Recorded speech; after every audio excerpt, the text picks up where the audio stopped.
Bangladesh Singapore ম্যাচকে ঘিরে football প্রেমীদের আগ্রহের তুঙ্গ।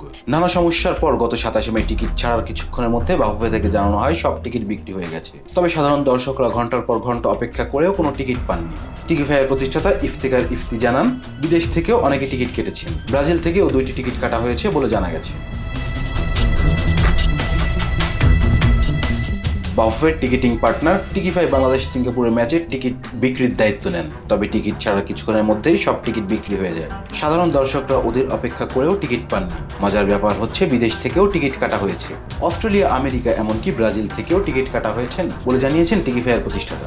সব মিলিয়ে 9 ক্যাটাগরিতে 18,300 টিকিট বিক্রি করেছে বাফুফে, যার মধ্যে সর্বনিম্ন দাম ধরা হয়েছে সাধারণ গ্যালারি 400 এবং হসপিটালিটি বক্স, কর্পোরেট বক্সের প্রতি টিকিটের দাম ধরা হয়েছে সর্বোচ্চ 5,000 টাকা করে। এছাড়া ভিআইপি 1 বক্সের টিকিটের দাম 4,000 টাকা, ভিআইপি 2 ও ভিআইপি 3 বক্সের টিকিটের দাম 2,500 টাকা, স্কাই ভিউ টিকিটের দাম 3,000 টাকা, ক্লাব হাউস 1 এর টিকিটের দাম 2,500 এবং ক্লাব হাউস 2 টিকিটের দাম 2,000 টাকা।